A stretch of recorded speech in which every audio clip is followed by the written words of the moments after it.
Begin with, we have this concept of the people from other planets as little green men. Are they green from what you know? Are they all the same?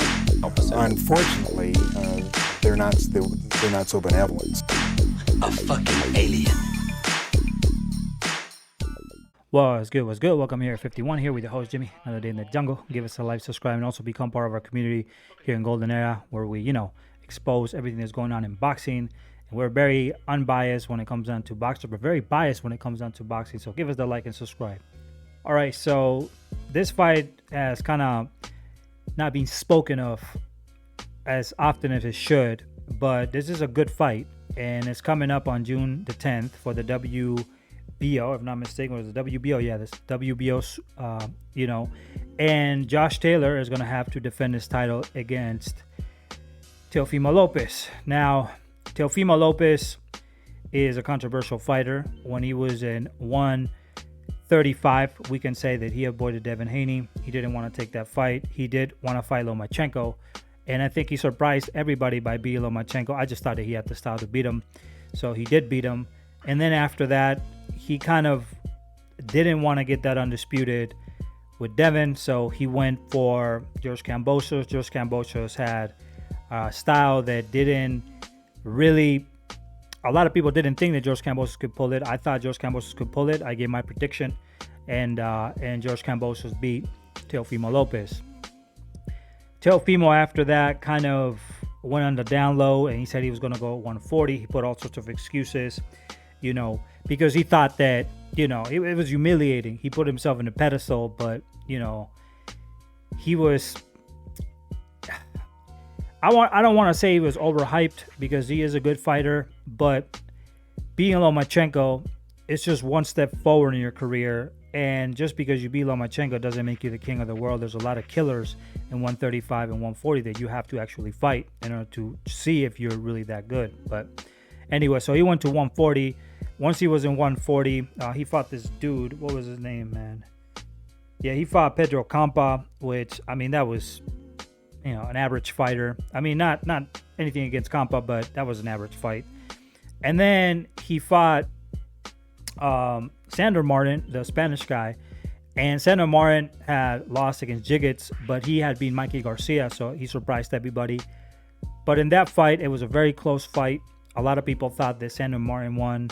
It was definitely, I would say, a majority decision. I did not see a split decision. I could see Teofimo Lopez pulling the fight, but it was a very close fight. It could have been called for anyone, but he definitely didn't dominate, and that style gave him a lot of problems. I think that Sandor had to throw more the jab and just keep at bay, and I think he would have won the fight if he thrown more the jab. But anyway, that's just the story of boxing.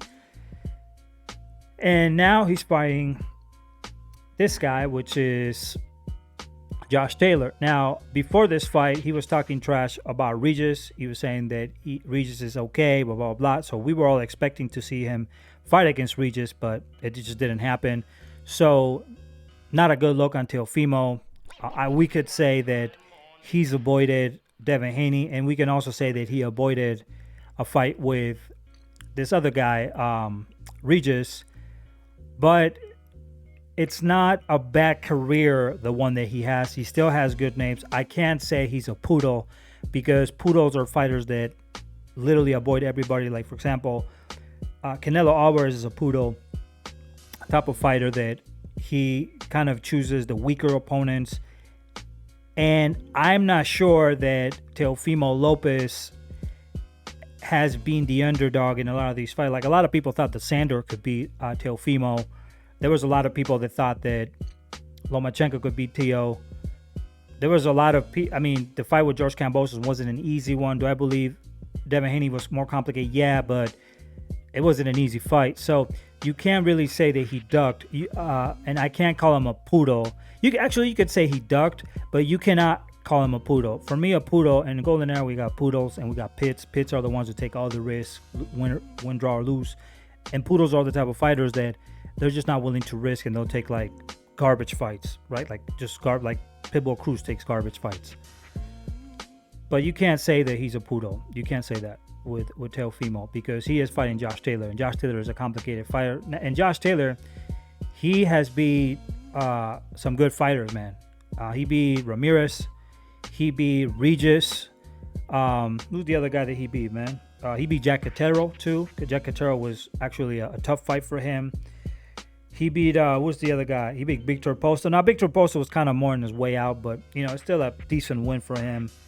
And he's fought a lot of undefeated boxers. He's fought a lot of undefeated boxers.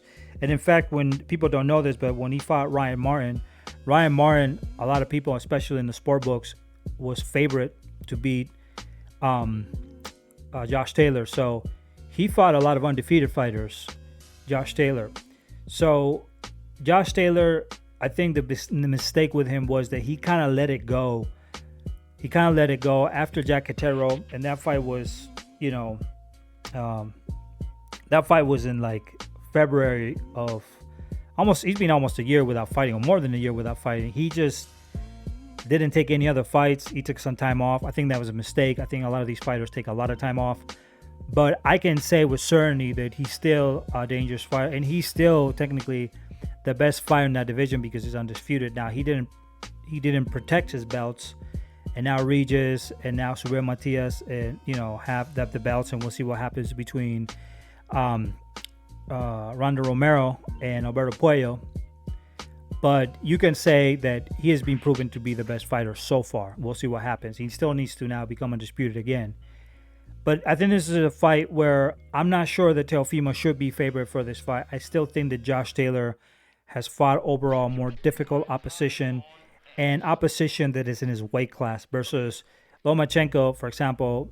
He went up a few weight classes, but he was already stable there. So yeah, maybe I shouldn't say that. He beat Lomachenko, right? I mean, he beat Lomachenko. Lomachenko was stable there. He wasn't just coming up. He wasn't just coming up. But as far as opposition, I still believe overall, taking Lomachenko out, I still believe that